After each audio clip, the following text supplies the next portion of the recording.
पृथ्वी शांता साक्षिणा शांता जामे शांता सुजनो समयत् अंतरिक्षयो शांतं तद्वायुना शांतं तन्मे शांतं सुजनो समयत् द्वयो शांता साक्षिणा शांता जामे शांता सुजनो समयत् अंतरिक्षयो शांति शांति अंतरिक्षयो शांति द्वयो शांति शांति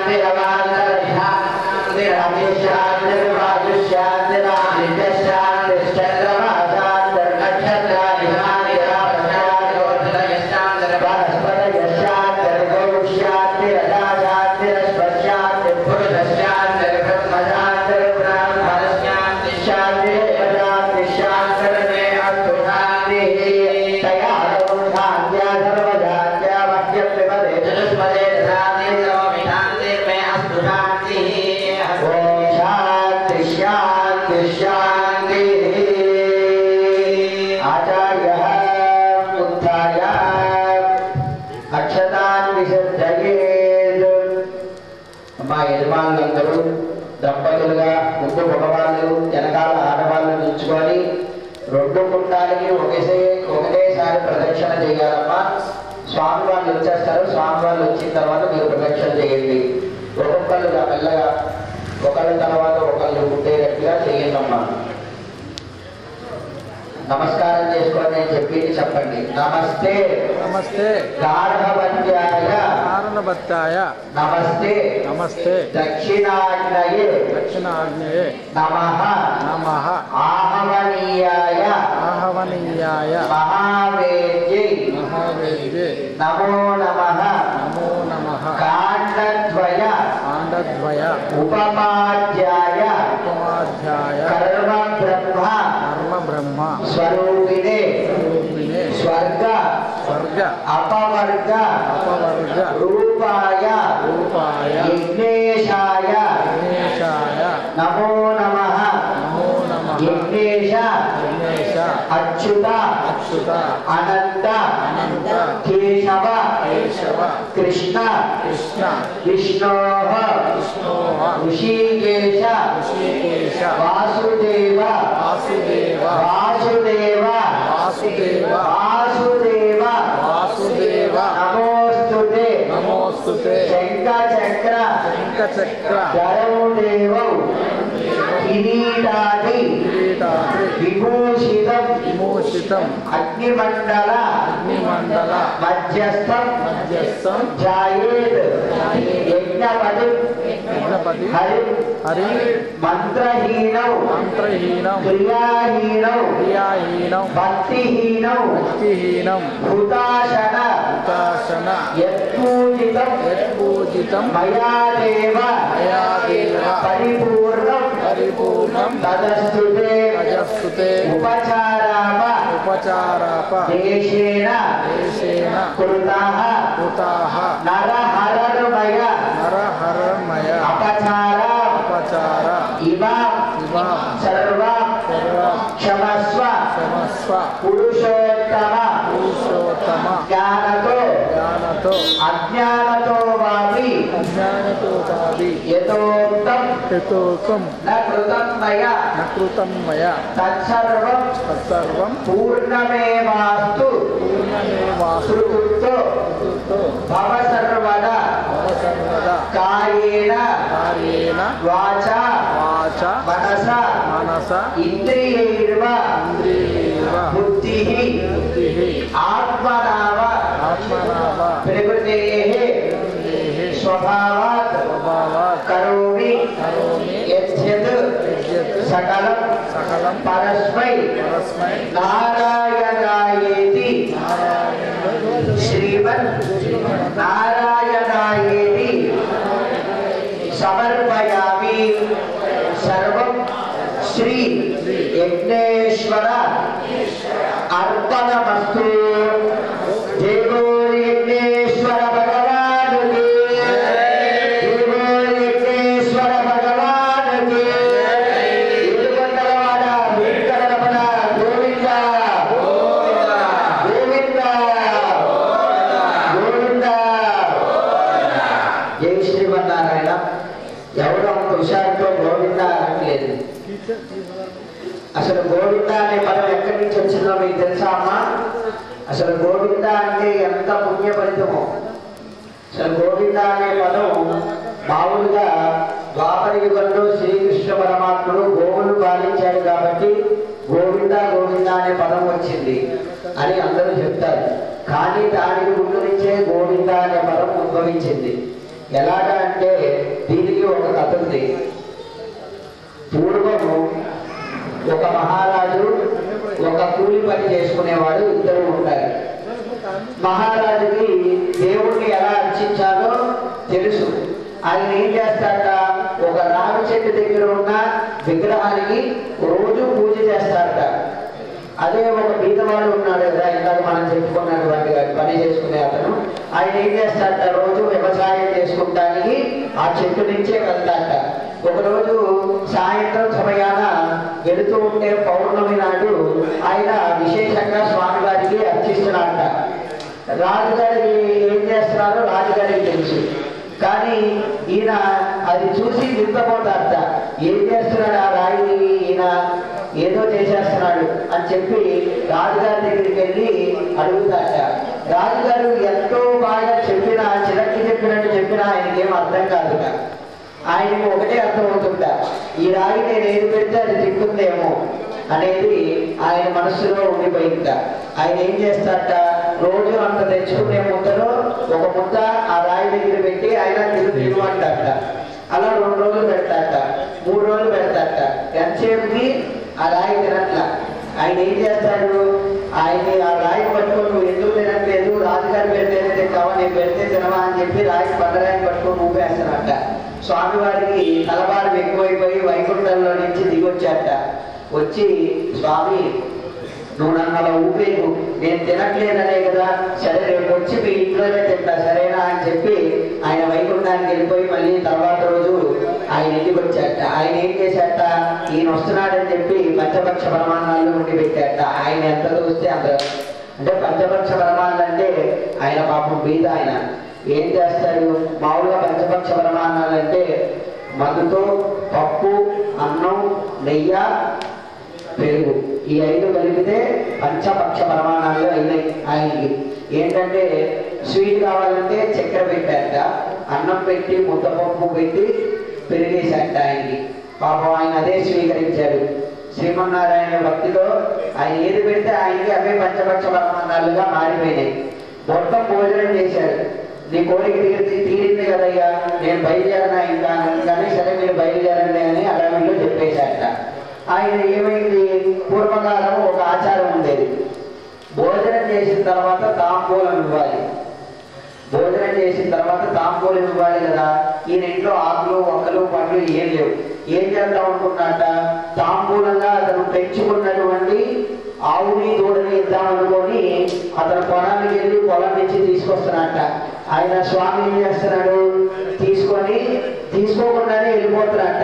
బయలుదేరిపోయాడు, వెళ్ళిపోమన్నాడుగా ముందే వెళ్ళిపోతున్నట్ట. వెళ్ళిపోతూ ఉండగా దూరం నుంచి స్వామి ఆగండి, స్వామి ఆగండి అంటే ఆయనకేం వినపట్లా.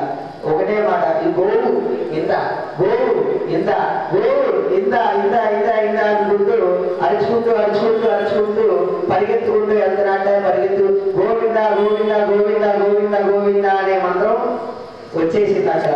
అనేసరికి ఆయన ఏమి, ఒక్క నిమిషం ఎవరో నన్ను పిలుస్తున్నారేమో, ఏదో అరుస్తున్నారు ఏంటి అని వెనక్కి తిరగగానే ఆయన ఆవు చూడంతో కుప్పకూలిపోయి కింద పడిపోయాడు రాయి దగ్గర.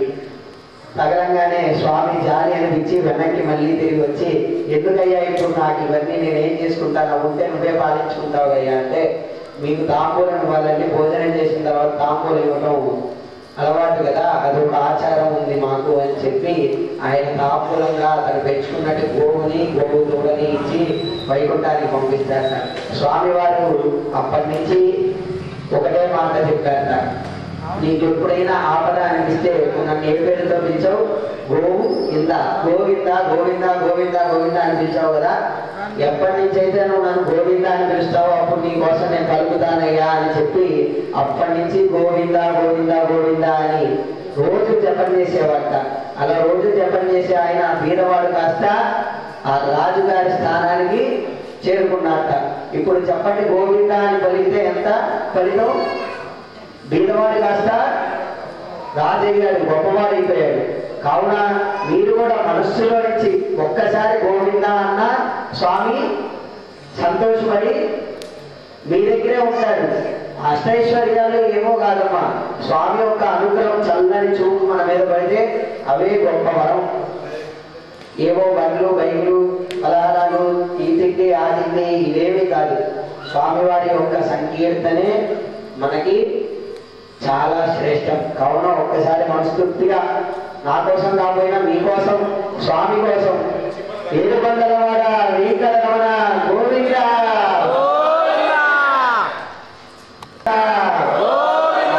మొక్కులవాడ అనాథ రక్షక గోవింద గోవింద గోవింద.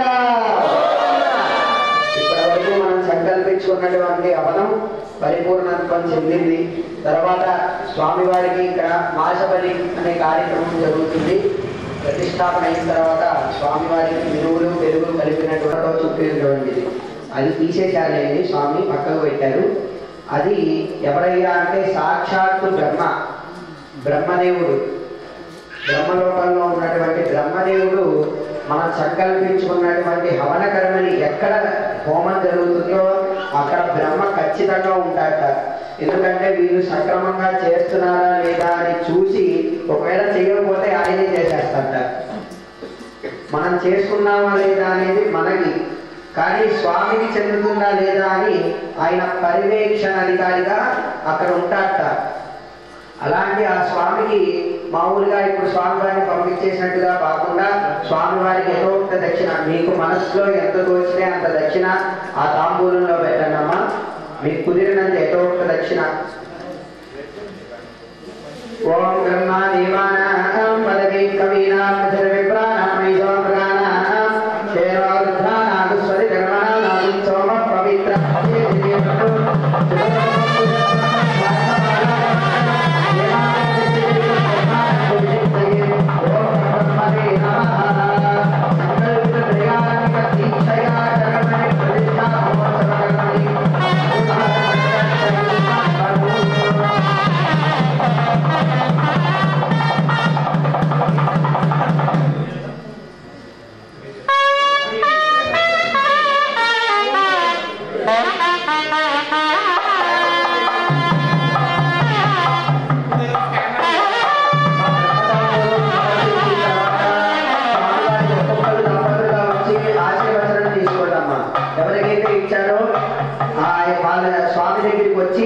అక్షంతలు వేయించుకొని వెళ్ళండి. ప్రతిష్టతి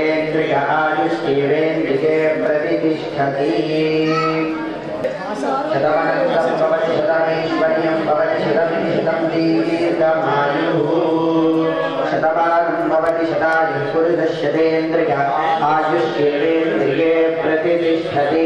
యజమానస్య మనః సంకల్పితాభివృద్ధిరస్తు.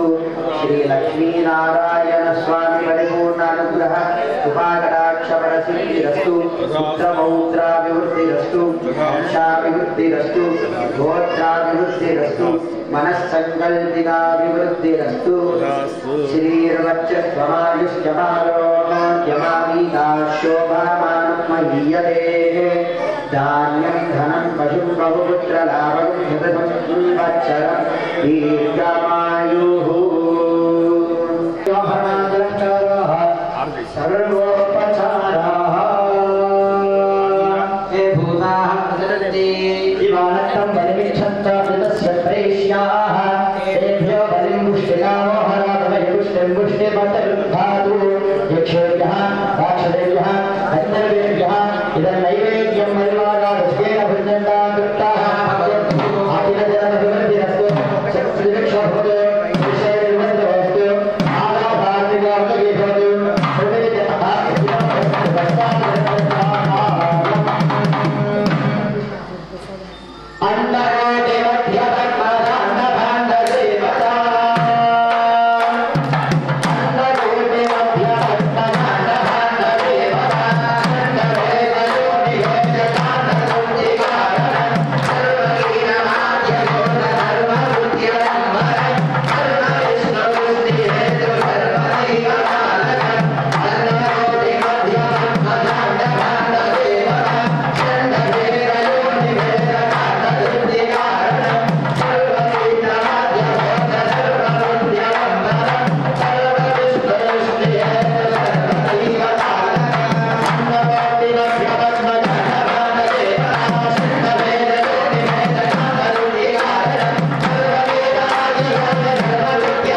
అందరూ కూడా భక్తులు క్రమంగా లోపలికి వచ్చేసి ఆ లోపల మంగళాశాసన తీర్థ ప్రసాదాన్ని కార్యక్రమాన్ని మనం గావించుకుందాం.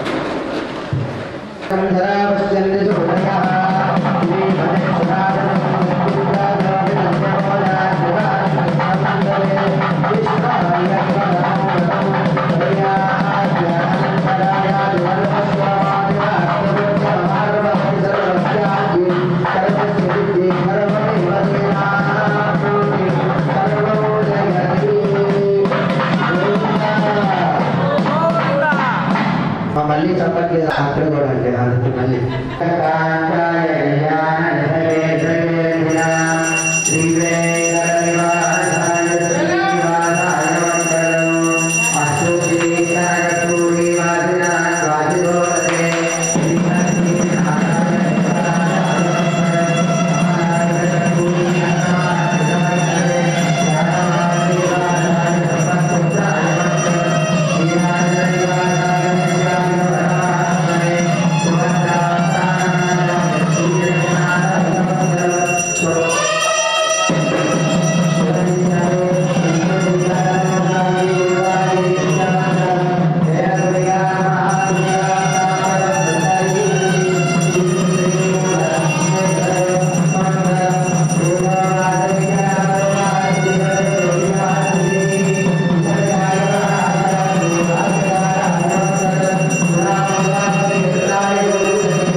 Amen.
వెంకటేశాయ. శ్రీవేంకటాద్రినిలయ కమలాకాముకః పుమాన్ అభంకుర విభూతిర్నః తరం కైతు మంగళం. 3 రోజులుగా సంకల్పించుకున్నటువంటి కార్యక్రమాలు ఎంతో వైభవంగా జరగనున్నాయి.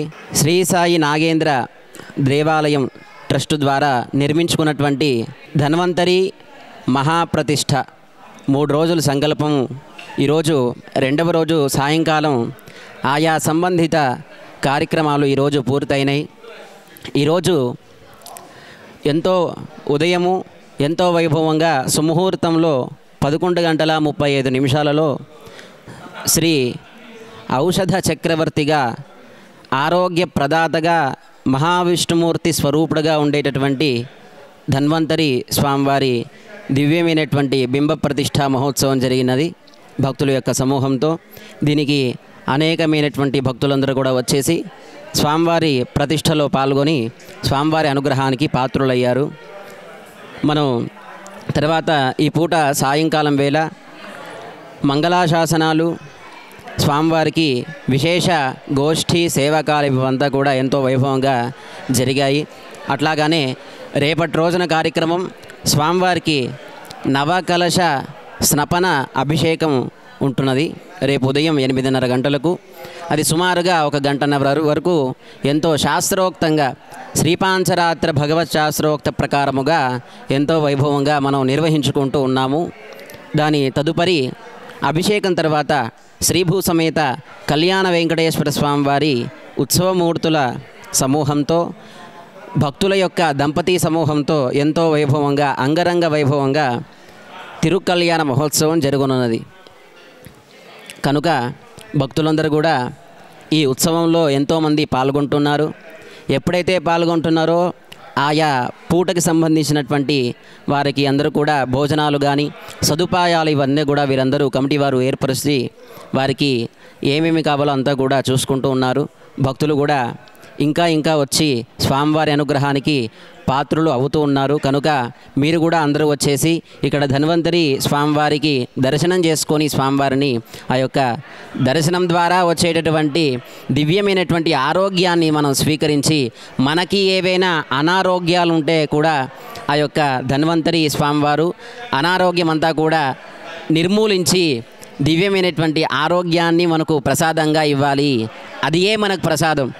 మనకి ఎక్కడైనా దేవాలయాలకు వెళ్తే ప్రసాదంగా చాలా ఇస్తూ ఉంటారు. అది మనం తీసుకుంటాము, ఆ పూటకి అయిపోతుంది, అనుగ్రహం ఏదో వస్తున్నది. కానీ మనకి వచ్చేటటువంటి అనుగ్రహం ప్రసాద రూపంగా ఎట్లా ఉండాలంటే ఆయా సంబంధిత దేవతలు అయితే ప్రసాదిస్తారో అది మనకు ఎప్పుడైతే జీవిస్తామో అప్పుడు అంతా కూడా సంపూర్ణంగా ఉండాలి.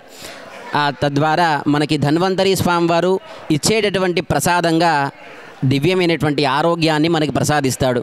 ఆ ఆరోగ్యము, ఆ ఇచ్చేటటువంటి అనుగ్రహము మనము ప్రసాదం ఎట్లాగైతే ఎంత తృప్తిగా భుజిస్తామో ఆ యొక్క అనుగ్రహాన్ని కూడా అంతే మంచిగా తీసుకోవడం ద్వారా మనం ఎప్పుడైతే జీవిస్తామో ఈ జీవించినటువంటి అంతకాలం కూడా దివ్యమైనటువంటి ఆరోగ్యం అమృత కలశహస్తాయ సర్వామయ నివారణాయ ఆరోగ్యప్రదాతాయ అని ధన్వంతరి యొక్క మహామంత్రంలో వస్తున్నది.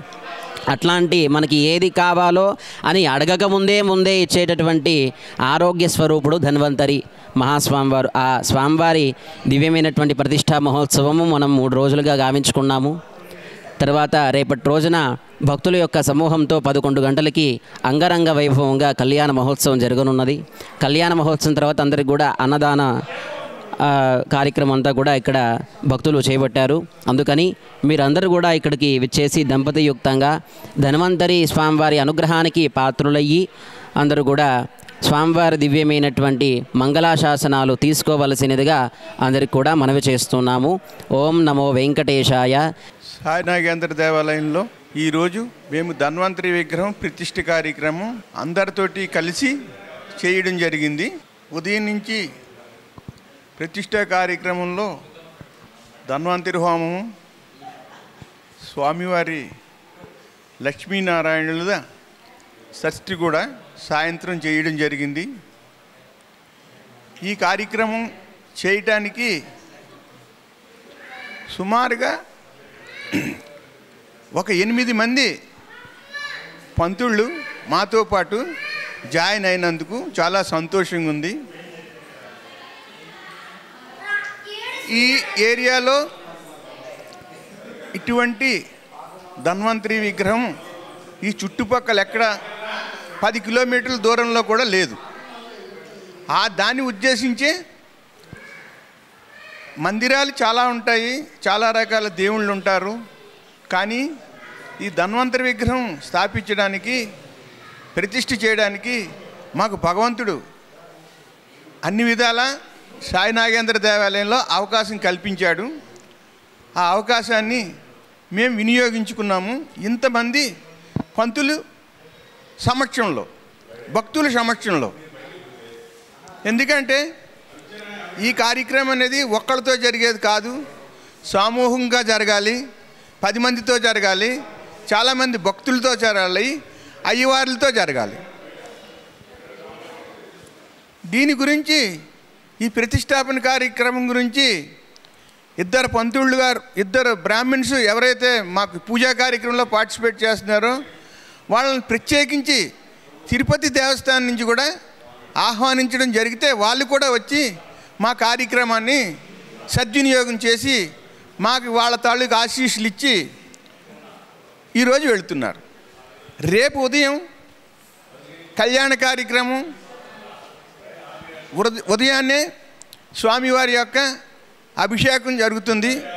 తర్వాత కళ్యాణం చేస్తాము.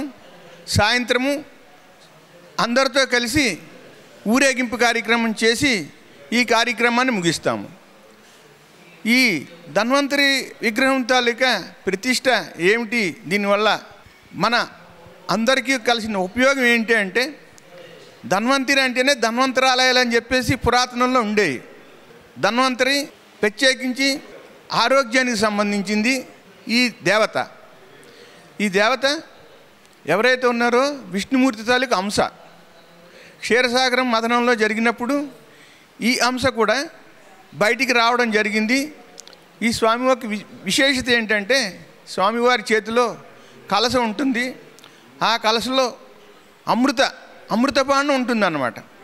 మన కోరికలు నెరవేరాలి అంటే మనం భక్తి శ్రద్ధలతో ఆయన్ని మనస్ఫూర్తిగా కొలిస్తే ఒక అమృత చుక్కైనా సరే మన చేతిలో విడుస్తాడని భావన. అందుకని ఈ భగవంతుని భక్తి శ్రద్ధలతో మనం పూజించుకుంటే, ఈ ధన్వంతరి స్వామిని మనం భక్తి శ్రద్ధలతో పూజిస్తే మనకి చక్కని ఆరోగ్యం ఉంటుందని తెలియజేస్తున్నాను. అలాగే దీర్ఘకాల వ్యాధులు కానీ ఇంకేమైనా ఉండేటట్టయితే హోమంలో పాల్గొని హోమాలు చేస్తూ స్వామివారిని నిత్య పూజలతో చేసేటట్టయితే వీటన్నిటికీ నివారణ కలిగిస్తూ మనకు మంచి ఆరోగ్యం ఇస్తాడని చెప్పేసి నమ్మకంతో ఈ సమక్షంలో సాయి నాగేంద్ర దేవాలయంలో మేము ఆలయ నిర్మాణం చేసి స్వామివారిని ప్రతిష్ఠించడం సమూహంగా జరిగింది. ఈరోజు ఈ కార్యక్రమంలో మేము ఉత్సాహంగా అందరితోటి కలిసి ఈ ప్రతిష్ఠ కార్యక్రమం నిర్వర్తించినందుకు మాకు చాలా సంతోషంగా ఉంది. న్యూస్ వాళ్ళు ఎవరైతే మాకు సహకరించి నిన్నటి నుంచి 48 అవర్స్ అవుతుంది ఇప్పటికి. నిన్న 24 గంటలు మాతో పనిచేశారు. ఇప్పుడు ఒక 24 గంటలు వెచ్చించారు. రేపు కూడా ఒక 24 గంటల టైము వాళ్ళు ఇవ్వడానికి మాకు సహకరిస్తున్నారు. అలాగే ప్రత్యేకత ధన్యవాదాలు మేము V3 వాళ్ళకి తెలియజేస్తున్నాం. భక్తులందరూ నా తాలూకా ఇదేదైతే మాటలు ఉన్నాయో నాకు తోచిన మాటలు నేను చెప్పాను.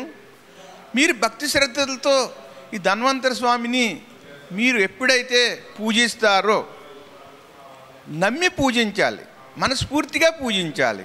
చక్కని ఆరోగ్యం అందరికీ ప్రసాదిస్తాడని చెప్పేసి నేను భక్తులందరికీ తెలియజేస్తున్నాను.